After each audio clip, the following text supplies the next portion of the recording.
Bismillahirrahmanirrahim. Assalamualaikum warahmatullahi wabarakatuh. Terlebih dahulu saya mengucapkan terima kasih baik kepada bahagian integriti yang telah memberi peluang pada saya untuk memberi sedikit perkongsian ceramah berhubung dengan isu-isu perundangan berkaitan dengan ruang dan peluang dalam perolehan yang boleh menjerumuskan kita pada tindakan salah laku guna kuasa di sisi undang-undang.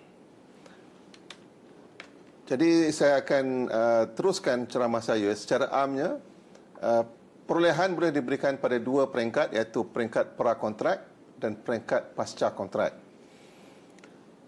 Dalam kedua-dua peringkat ini, secara amnya, memang akan wujud peluang dan ruang untuk bayaran suapan atau pengganjaran tanpa apa-apa balasan dibuat oleh mana-mana penjawat awam ataupun para profesional yang terlibat dalam industri binaan.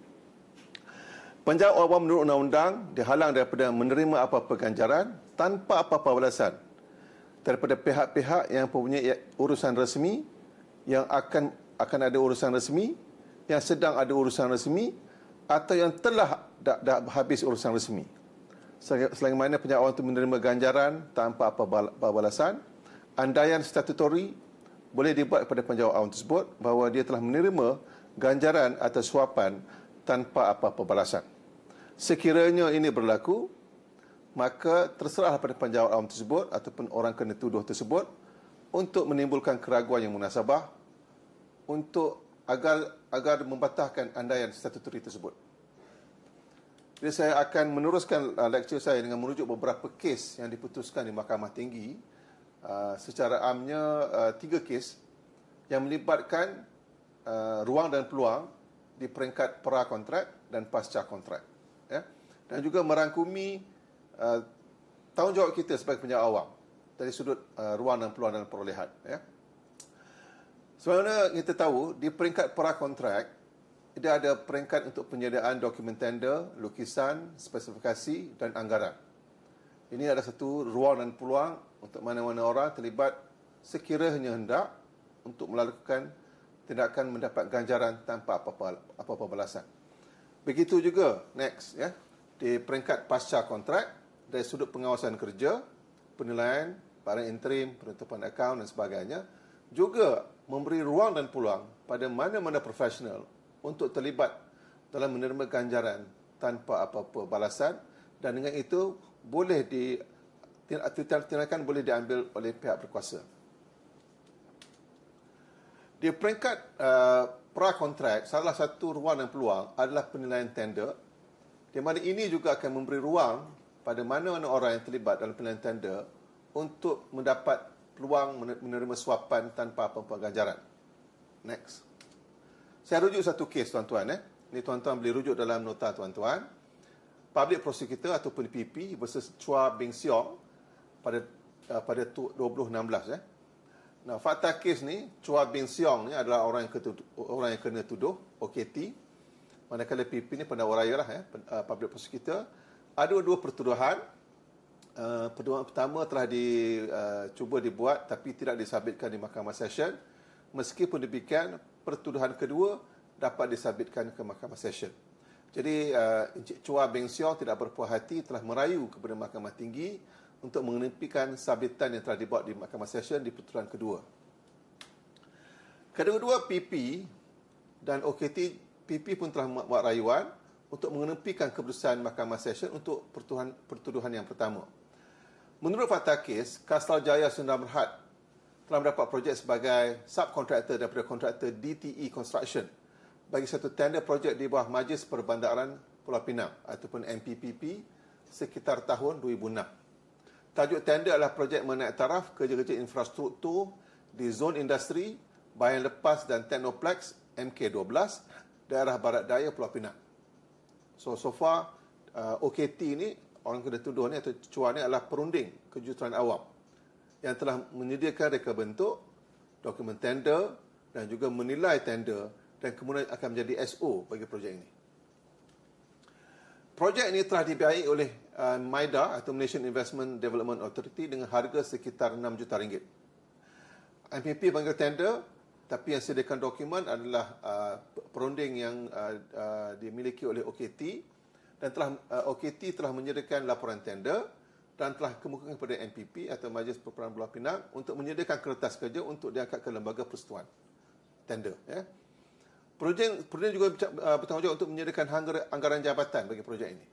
So sekarang perunding tanggungjawab dia menyediakan dokumen tender, lukisan tender, spesifikasi, anggaran jabatan dan juga penilaian tender. Itu peringkat pra-kontrak. Ya. Nah, walaupun yang membentangkan ke lembaga tender adalah MPPP ataupun Majlis Perbaharan Pulau Pinang, namun demikian Ketua Jurutera MPPP semasa prosiding berlangsung, perbicaraan berlangsung, telah menjelaskan kepada Mahkamah Tinggi bahawasanya MPPP menyandarkan kepada laporan tender yang telah disediakan oleh perunding OKT. Jadi semasa sebelum tutup tender, OKT telah menghubungi SP1 ataupun saksi penawaran 1 yang merupakan pengarah kepada DTE Construction dengan menyatakan sekiranya dia mendapat peluang untuk mendapatkan tendernya, dia boleh memberi julat anggaran jabatan kepada pihak subkontraktor DTE Construction. Jadi of course Kazal Construction ni yang menjadi subkontraktor pada DTE berminat, dan di sini next OKT memaklumkan anggaran jabatan adalah lebih kurang 11 hingga 13 juta ringgit untuk fasa 2 ni.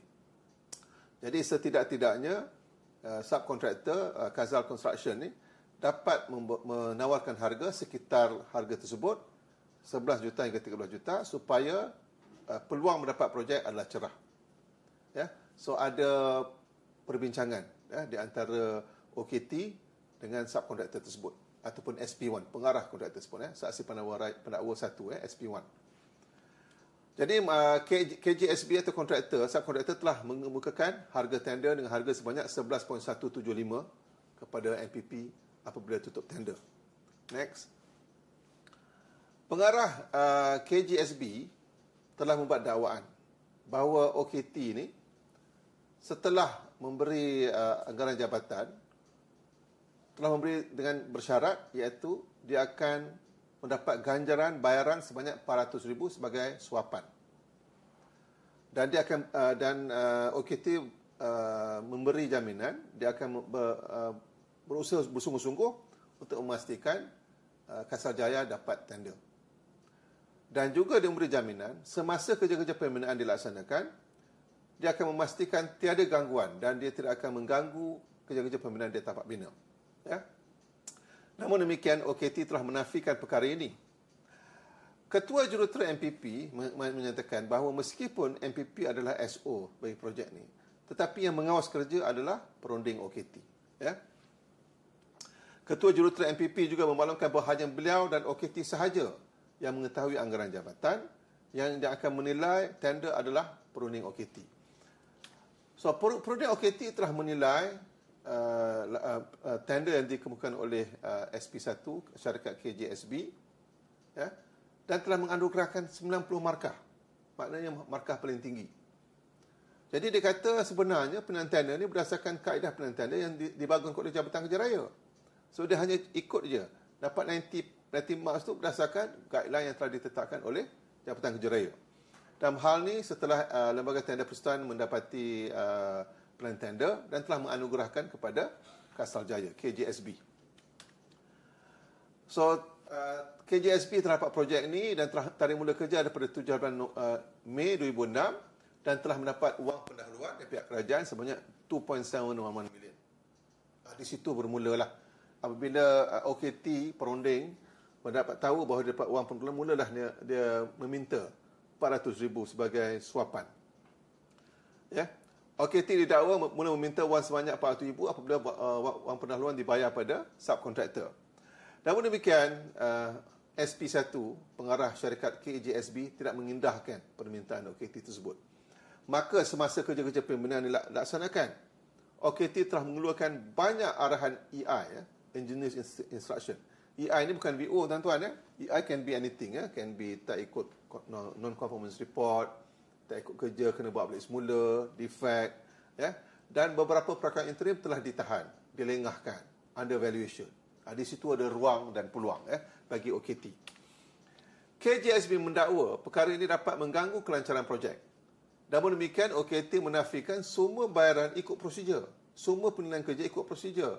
Semua kerja-kerja yang diberi EI tersebut adalah tidak mengikut spesifikasi kontrak. Maka dia kata dia ikut kontrak.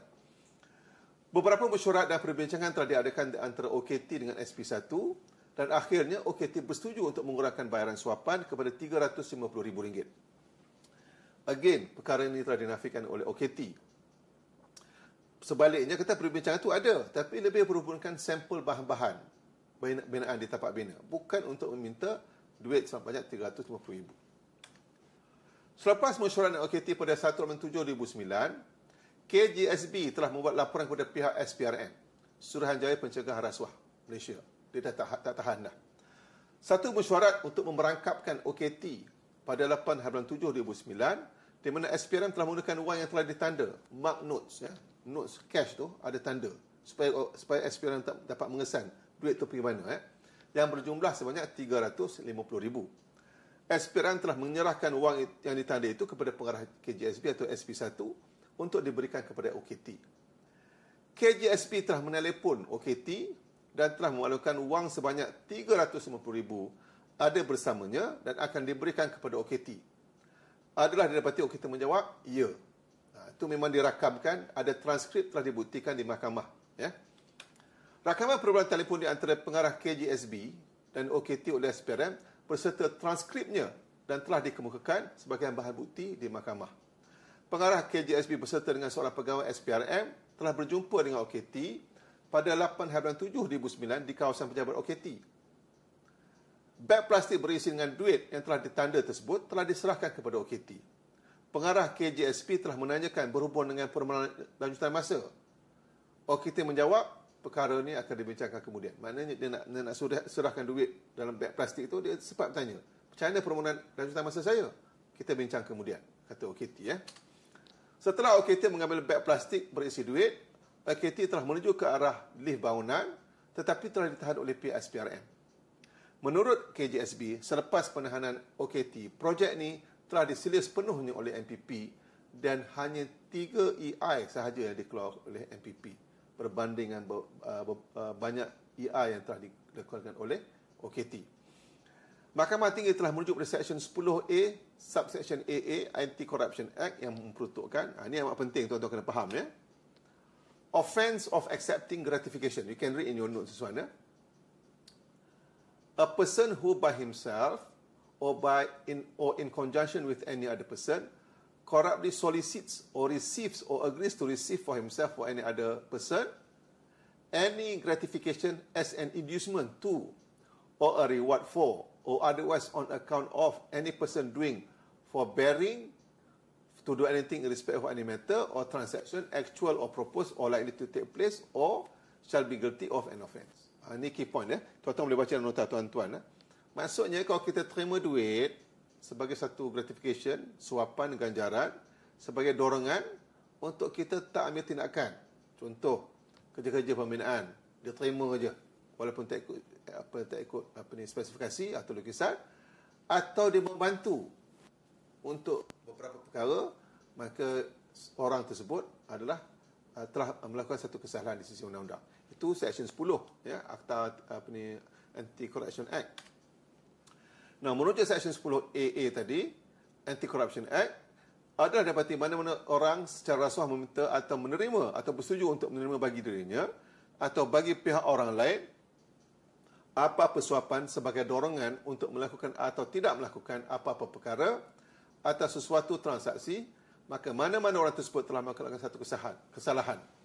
Mahkamah Tinggi mendapati OKT telah secara rasuah meminta RM400,000. When you ask money, it's secara rasuah, because tanpa balasan. Tujuan permintaan wang tersebut adalah sebagai satu dorongan untuk membantu KJSB untuk mendapatkan projek ini, mendapatkan tender, dan agar OKT tidak akan mengganggu kelancaran projek semasa peringkat pembinaan.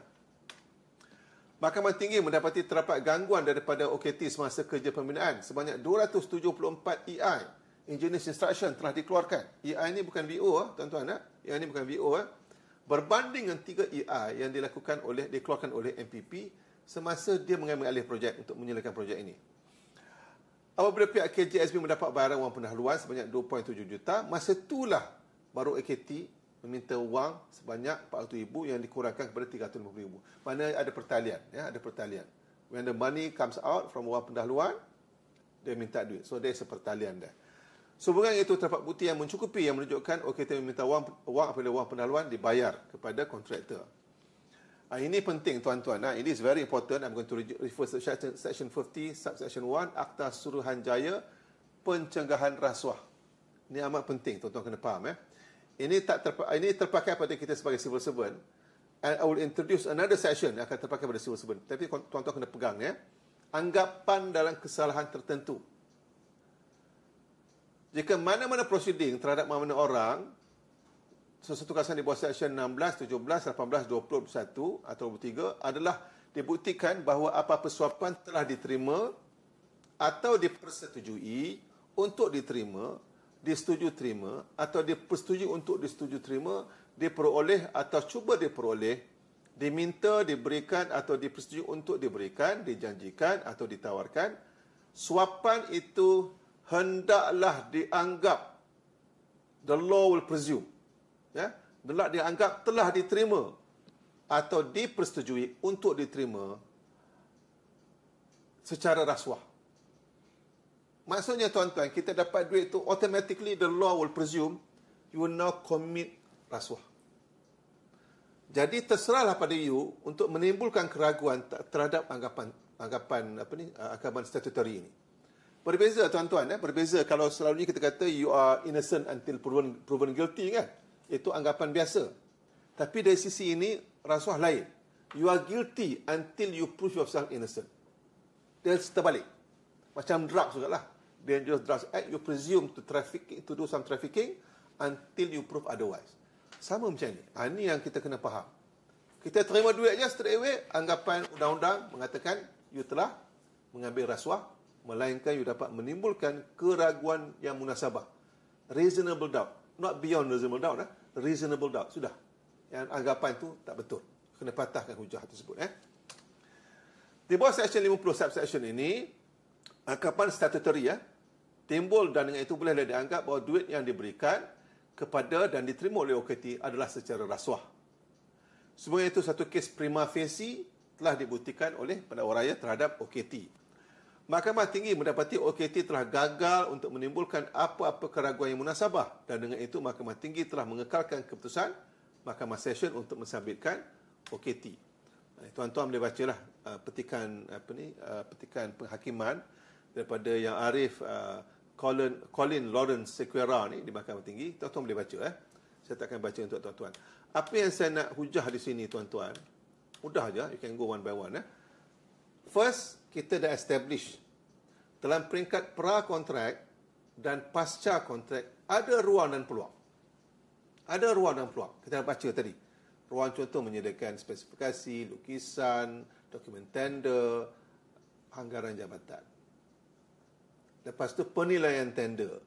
I bantu you dapat projek, dapat 90 markah. Anggaran I bagi julat. Around this area, around this range. Boleh membantu you. Dan penilaian tender, don't worry, I will help you. Dapat 90 markah. Jarang orang dapat 90 markah, tuan-tuan. Kita yang buat penilaian tender, kita tahu jarang orang dapat 90 markah. Jarang. Ya. Lepas tu, dalam peringkat pasca kontrak pun ada ruang dan peluang. Kerja-kerja pembinaan.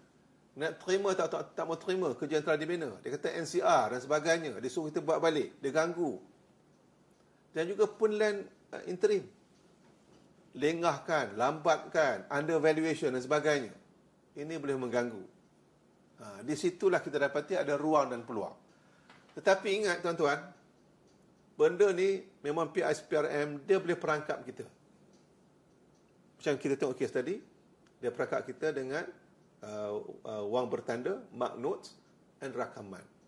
Dan dia tangkap kita selepas kita melakukan.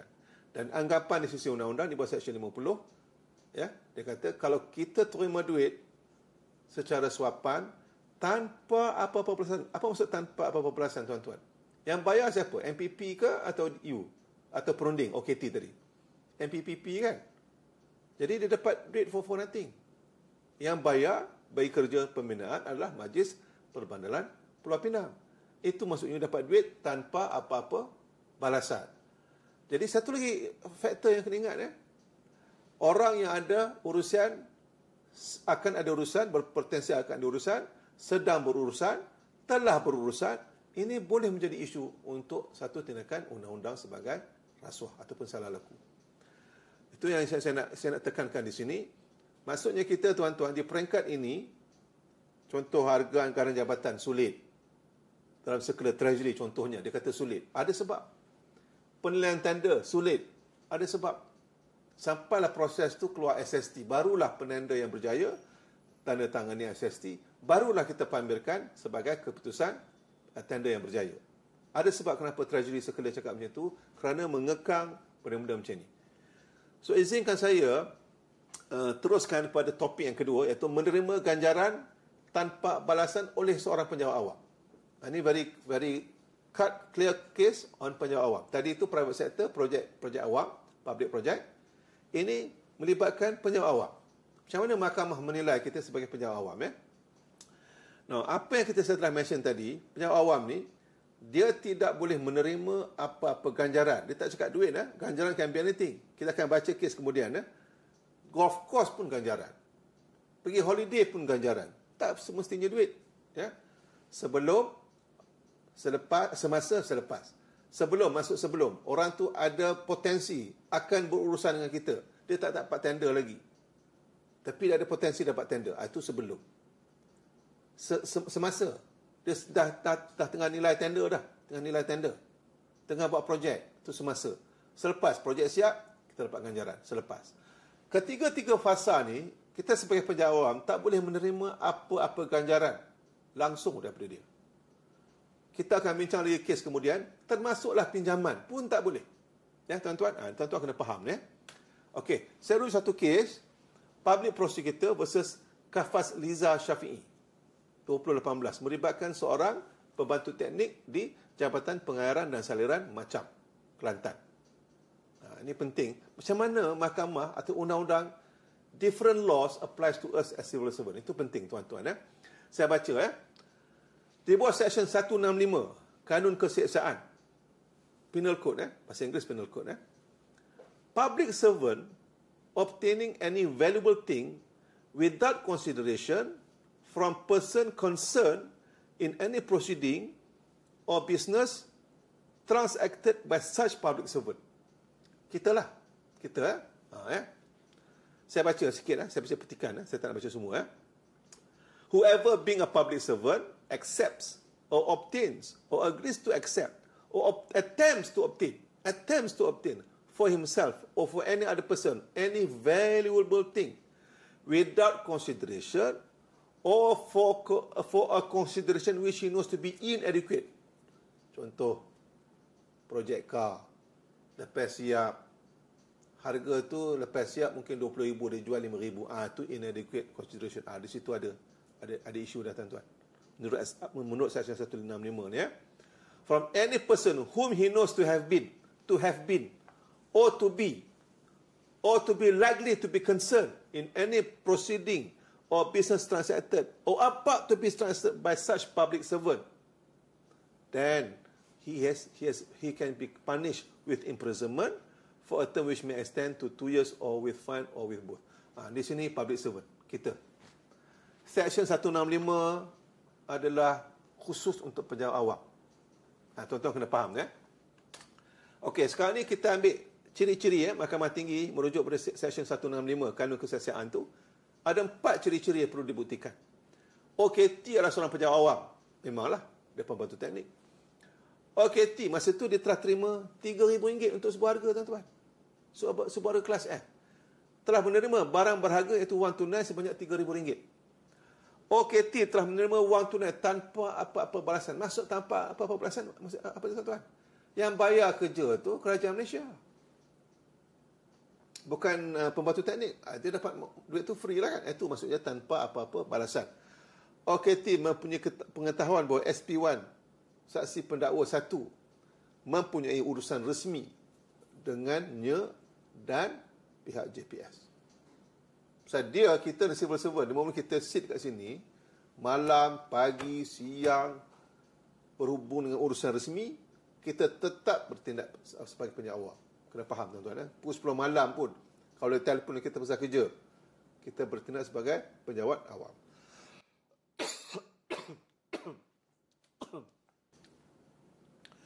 OKT telah didakwa menerima wang tunai sebanyak RM3,000 tanpa apa-apa balasan daripada seorang kontraktor yang mempunyai urusan dengan tanggungjawab OKT sebagai seorang penyiar awam. Menurut fakta kes, pengadu adalah SP1 adalah pemilik kontraktor kelas F beralamat di Kota Baru. Pada 14/10/2012, SP1 telah menerima panggilan daripada OKT yang membalungkan dia dapat sebuah harga melalui satu inden kerja. Tajuk inden kerja adalah kerja-kerja menaik sistem saliran serta kerja-kerja berkaitan di Kampung Bagan 3, Macang, Kelantan dengan nilai sebanyak RM19,450 daripada pengarah JPS Kelantan. Itu stop situ. So far okey lah, tak ada masalah. Kita buat tanggungjawab kita sebagai penyiar awam. SP1, iaitu kontraktor kelas F tadi, telah diminta untuk hadir di JPS Macang pada 14/10/2012 untuk mengambil inden dan surat setuju terima SST yang berkaitan. OKT telah memaklumkan pada SP1 apabila mengambil inden tu, dia kata simple je. Pada masa dia serahkan inden tu, dia cakap pada SP1 ataupun saksi penawar 1, duit saya ada dalam tu RM3,000. Dia pas inden, dia beritahu duit saya ada RM3,000 dalam inden tersebut. SP1 perlu menjawab, beres. Semua okey lah. Tak siapa peraduan. SP1 juga memaklumkan kepada OKT bahawa bayaran RM3,000 akan hanya dapat dibuat selepas dia dapat bayaran sepenuhnya. Selepas kerja siap lah. Inden kan sekali bayar je. Namun tak sabar-sabar, OKT masih beberapa kali telefon, mana RM3,000 tu? Mana RM3,000 tu? Dia tak bagi juga. SP1 tak bagi. Akhirnya dia jual nama. OKT jual nama, katanya yang nak duit RM3,000 ni adalah pengarah JPS Kelantan. Kerana pengarah JPS Kelantan nak ke Indonesia untuk urusan resmi, dia nak RM3,000. Itu OKT punya hujah pada SP1. Pengarah JPS Kelantan telah dipanggil masa perbicaraan dan oleh pihak SPRM, di mana pengarah telah menafikan meminta duit sebanyak RM3,000. Tambah lagi lawatan beliau ke Indonesia adalah atas lawatan resmi yang dibiayai sepenuhnya oleh pihak kerajaan persekutuan. Jadi kenapa dia perlu RM3,000? Pasal apa? Pasal semua dibayar oleh kerajaan Malaysia. SP1 tidak lagi tahan dengan permintaan bertalu-talu daripada OKT. Maka 5/12/2012, SP1 telah buat satu laporan di SPRM. Di situlah SPRM begin to buat perangkap, entrapment. Pada 11/12/2012, pihak SPRM telah memerakamkan perbualan di antara SP1 dan OKT, di mana SP1 meminta pengesahan jumlah yang diminta, di mana OKT menyakap 3. Itu je. Dia nyatakan 3. Dia tak ada 3,000 lah, 3. SP1 telah meminta bayaran dikurangkan. Dia tengah nego lah. Tetapi SP1 memaklumkan bahawa sebenarnya pengarah JPS yang minta bukan untuk saya. Pengarah JPS saya tak boleh nego. 3 means 3. SP1 telah meminta nombor akaun bank OKT untuk memindahkan bayaran sebanyak 3,000. OKT kemudian bagi akaun number. Apabila SP1 memaklumkan bayaran 3,000 telah dipindahkan ke akaunnya, OKT membalas perasanan ringkas itu dengan menyatakan, terima kasih Kaedah. Duit itu tak sempat untuk dihantar ke JPS Kota Baru. Tak hantar pun. Masuk dalam akaun dia. Dia senyap simpan kat situ je.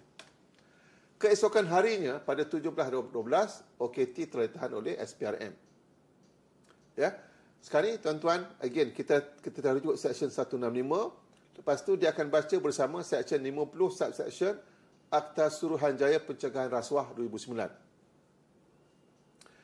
Jika dalam mana-mana prosiding terhadap mana-mana orang atas suatu kesalahan di bawah Seksyen 165 Kanun Keselesaan adalah dibuktikan bahawa orang itu telah menyetujui terima atau cuba untuk memperoleh apa-apa benda berharga tanpa balasan atau dengan balasan yang orang tahu itu tidak memadai, kurang, inadequate, orang itu hendaklah dianggap telah berbuat demikian dengan mengetahui hal keadaan yang dinyatakan dalam bukti kesalahan itu, melainkan jika akasnya dibuktikan. Akasnya maksudnya contrary, sebaliknya dibuktikan. Jadi maksudnya ada anggapan Seksyen 165, Seksyen 5, Subseksyen 3. Jadi kita punya awam tertakluk pada dua-dua ni, tuan-tuan. Itu penting. Kita kena faham. The moment you receive money, Section 165 of the Penal Code, Section 50, Subsection 3 of the Akta Suruhanjaya Pencegahan Rasuah terpakai. Anggapan itu terpakai. Faham ya? Menurut Section 53, setelah baca Section 165, adalah jelas satu kes prima facie telah dibuktikan. Kita terima duit je, urusan resmi, masuk akaun, dia dah masuk, ada rakaman, prima facie kes terbukti. Prima facie kes di sisi undang-undang jenayah, tuan-tuan, maksudnya sekiranya tiada bukti lain yang mematahkan anggapan prima facie, maka is beyond reasonable doubt. Itu penting, tuan-tuan. Ya? Maka terserah daripada OKT untuk mematahkan anggapan statutory dengan menimbulkan keraguan yang munasabah. Sekiranya OKT gagal, maka OKT akan didapati bersalah. Mahkamah Tinggi tidak bersetuju dengan keputusan Mahkamah Session. Mahkamah Session lepaskan dia. Yang merumuskan duit sebanyak 3,000 adalah untuk kelab sukan atau puspanita. Ini adalah kerana peruntukan Seksyen 165 menghalang mana-mana penjawat awam daripada menerima apa-apa ganjaran tanpa apa-apa balasan daripada sesiapa yang punya urusan resmi dengan pihak kerajaan. Mahkamah Tinggi berpendapat sekiranya benar duit itu untuk 3,000 adalah untuk kelab sukan, maka bagilah akaun nombor kelab sukan. Kenapa bagi nombor akaun you sendiri? Mahkamah Tinggi juga mengingatkan derma masih lagi merupakan satu bentuk ganjaran. Bayaran tanpa balasan atau derma is part of Section 165. Derma pun tak boleh, tuan-tuan. Derma lah. Pada surau ke, derma direct pada akaun. You cannot accept derma. Akhirnya, Mahkamah Tinggi mensabitkan kesalahan rasuah terhadap OKT dengan hukuman penjara 1 minggu dan denda sebanyak RM15,000. Sekiranya OKT gagal membayar denda, maka OKT akan dipenjarakan selama 8 bulan. RM3,000, pencen hilang, gaji pun hilang, dipecat daripada perkhidmatan awam, just for 3,000. Ya. So saya mohon pihak tuan-tuan, kalau kita nak dapat duit derma sebagainya, bagi akaun yang sebagainya, jangan guna akaun kita. Ataupun derma kat surau nak media masjid, bagi akaun nama derma akaun masjid. Jangan guna akaun kita. Nak pinjam duit, pinjam ikut saluran biasa, koperasi ke, bank ke, ya, ikut saluran biasa. Jadi yang pentingnya, saya nak nyatakan di sini, kita sebagai penjawat awam tak boleh terima apa-apa ganjaran tanpa apa-apa balasan. Sekiranya kita terima anggapan statutari bahawa kita telah menerima suapan akan terpakai. Itu yang saya nak maklumkan. Okay, kes yang terakhir, sebelum saya akhiri ceramah saya, pinjaman boleh terjumlah kepada satu suapan.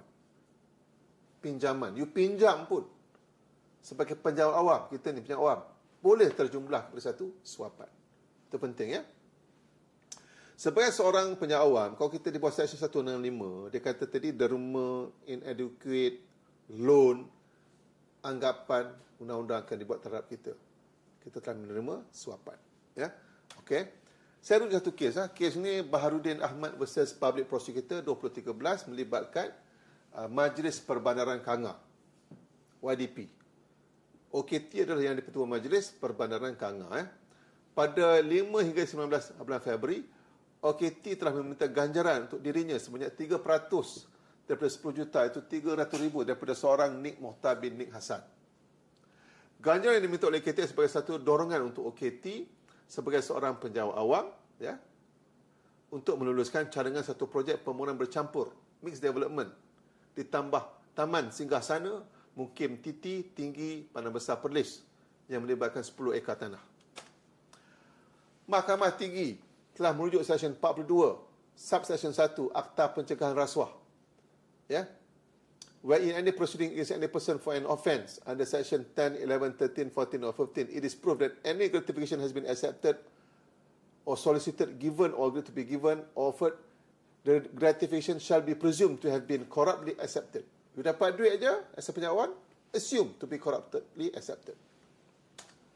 Dalam hal ni, interparty charge terhadap OKT adalah, OKT lah seorang penjawat awam, iaitu YDP, MPK, Majlis Perbandaran Kanga. OKT telah meminta untuk dirinya ganjaran 3% atau 300,000. Ya. meminta ganjaran secara rasuah. OKT meminta ganjaran sebagai satu dorongan sebagai seorang penyedia awam untuk meluluskan permohonan bercampur perumahan di Bukit Titi Tinggi di mana MPK terlibat sebagai projek usaha sama dengan MPK. Nah, bagi intipati 1 dan 2, of course terbukti. 3 dan 4 ni tadi tuan-tuan. 3 dan 4 adalah berhubung dengan meminta ganjaran rasuah dan meluluskan dorongan itu boleh dibuat sebagai anggapan. Di bawah Seksyen 42 Seksyen 1 Akta Pencegahan Rasuah. SP1 sebagai pengarah syarikat pemaju telah mengeluarkan satu perbincangan dengan OKT berhubung dengan cadangan untuk melakukan secara bersama. Untuk tujuan itu, syarikat pemaju Permatang Bina Sedang Berhad telah menulis kepada OKT sebagai YDP untuk mengemukakan cadangan permohonan secara bersama. OKT lulus on the spot tanpa memanggil mesyuarat dengan ahli-ahli majlis MPK. Di situ dah ada tanda tanya. Dia telah mengeluarkan surat meluluskan secara prinsip. Walaupun hanya itu just basic permohonan. Tak ada detail, dah lulus secara prinsip. Dan tak pernah dibincangkan dengan ahli-ahli majlis Majlis Perbandaran Kanga. Mahkamah Tinggi juga mendapati tiada bukti yang menunjukkan bahawa OKT telah merujuk kepada mana-mana ahli majlis atau mana-mana jawatan kuasa kerja sebelum meluluskan secara dasar pelan tersebut. SP1 kata, macam inilah dalam you punya pricing esok dan contingency you, kos luar jangkau, tambah 300,000 kat situ. Jadi 5%. Ya, tambah 3% to 5% so that I can get 300,000 in the contingency plan. Tanpa apa-apa balasan kerana yang bayar esok adalah MPK. Betul kan? Tanpa apa-apa balasan. Ini bermaksud akan terdapat kenaikan kos sebanyak 3%. Perbincangan lanjut telah dibuat antara SP1 dengan OKT pada 5 bulan 2, 1999 sehingga 15 bulan 2, 10 hari lah. Namun demikian, kelulusan permohonan projek ini telah diluluskan secara prinsip barulah mesyuarat dengan ahli majlis pada 25 bulan 2, 1999. Maksudnya, setelah perbincangan dibuat dengan OKT. After that, lulus. Seminggu selepas perjanjian usaha di antara MPK dan Sonati Sedang Berhad, syarikat pemaju, di mana OKT telah sebagai seorang pengarah, SP1 sebagai pengarah, OKT telah meminta SP1 bayaran berperingkat sebanyak RM25,000. Itu dah first step. Now, of course, SP1 bayar RM25,000 di Kuala Lumpur. Lepas majlis pelancaran pecah tanah, OKT minta lagi RM60,000. Dia kata, SP1 kata dia tak ada RM60,000 pasal dia bergantung pada speculative dealing kan. Orang bayar deposit boleh nak dapat duit kan, nak pusing duit kan. Dia kata, I got no 60,000. Tapi dia bagi 30,000 dulu. Balance 30,000 tu dia bagi post-dated check. Ni post-dated check ni akan menjadi satu bukti di mahkamah kemudian, tuan-tuan. Post-dated lah. Mahkamah Tinggi memutuskan permintaan OKT untuk mendapat ganjaran dalam bentuk 3% sebagai kos luar jangka adalah merupakan ganjaran diminta secara rasuah. Dalam hal ini, tiada bukti yang menunjukkan permintaan OKT itu merupakan satu pinjaman peribadi untuk OKT. Dia minta sebagai pinjaman, tak ada bukti. Tak ada paperwork pun. Adalah dapati dengan bantuan OKT, SP1 telah dapat menjalankan kerja tanah dan kerja-kerja pembinaan walaupun pelan-pelan projek masih belum diluluskan. Straight away dah boleh buat projek, buat kerja. Tapi pelan tak luluskan oleh MPK lagi. Kan ada jabatan kejuruteraan dan sebagainya, tak lulus lagi. Perjanjian usaha sama telah ditamatkan pada 14 bulan 4 oleh pihak MPK apabila Sonati telah didakwa memukiri 4 syarat-syarat penting dalam perjanjian usaha sama. Dan Sonati telah diarahkan berhenti kerja pada 25 bulan 2 tahun 2000. Dia dah dapat duit 25,000, 30,000 post-dated check. Lepas tu terminate. Di sini timbul kemarahan SP1. Aku dah bayar, aku kena terminate. Namun apa yang sebenarnya berlaku adalah OKT telah mempunyai satu mesyuarat pada 28 bulan 3 di MPK untuk melantik kontraktor Hosana Construction untuk menggantikan Sonati. Yang Sonati marah ni tuan-tuan. Sonati ni pemaju. Kontraktor yang dilantik oleh Sonati adalah Hosana Construction. Jadi Hosana Construction ni mengambil alih tempat Sonati tanpa pengetahuan Sonati. Pada 6 bulan 4 tahun 2000, OKT telah berjumpa dengan SP1 untuk membayar balik 30,000. Nak bayar balik. Sebelum termination keluar tu, dia cepat-cepat panggil, dia nak bayar balik 30,000 yang dia perolehi. Kerana 30,000 tu dia bayar melalui post-dated check. So ada trace kan, ada kesan, boleh dikesan kan. So cepat-cepat dia bayar balik 30,000 tu. Lepas tu baru dia terminate.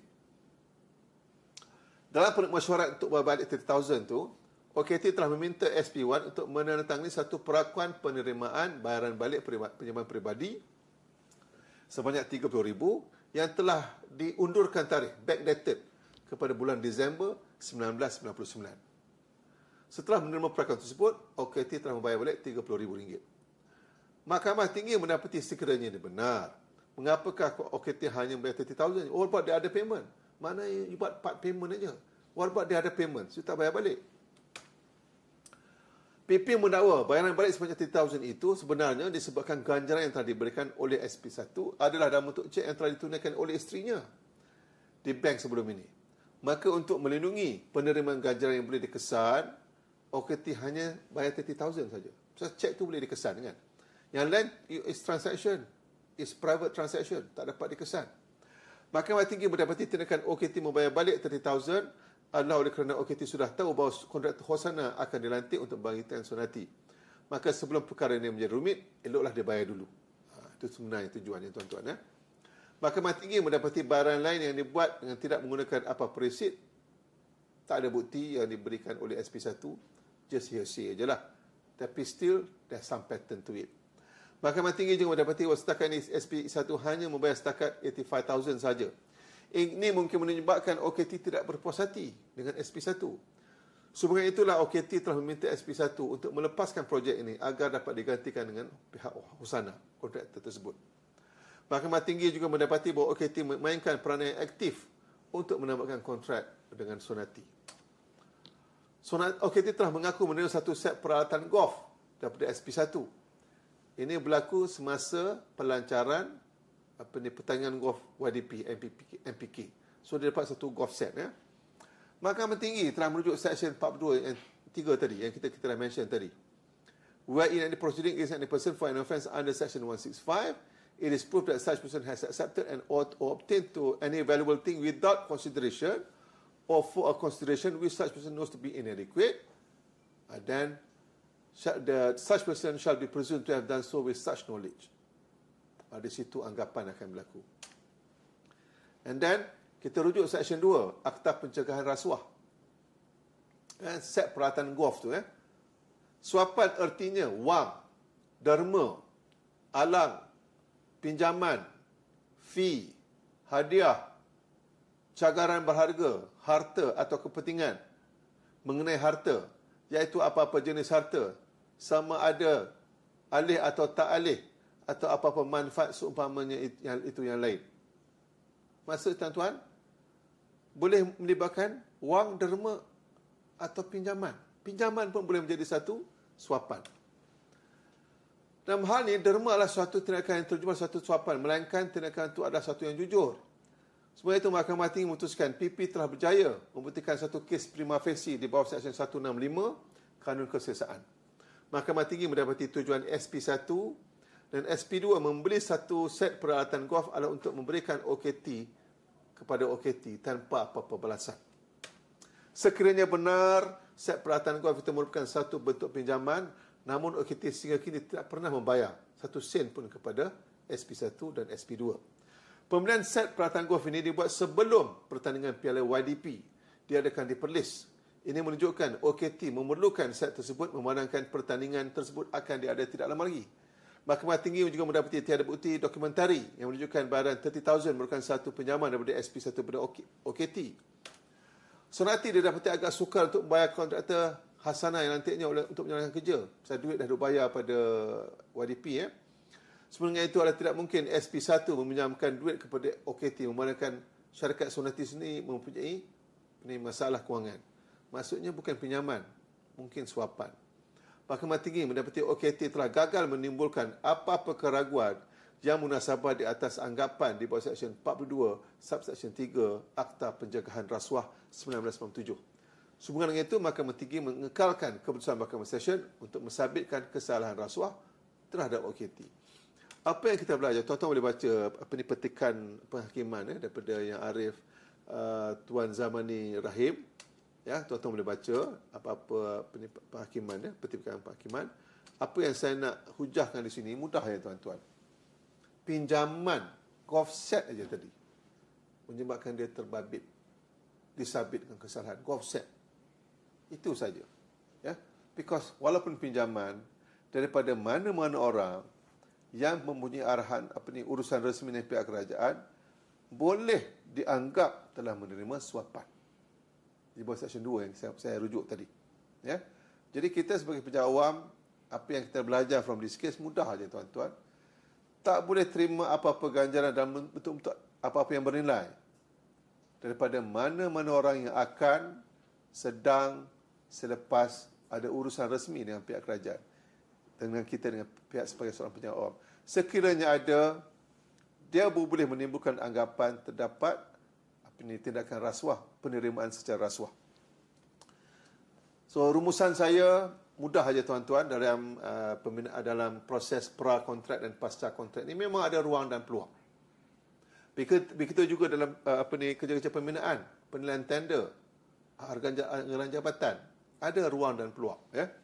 Dan kalau kita menggunakan ruang dan peluang ini untuk mendapat apa-apa ganjaran atau suapan tanpa apa-apa balasan, ini boleh dianggapkan kita telah menerimanya sebagai satu tindakan rasuah.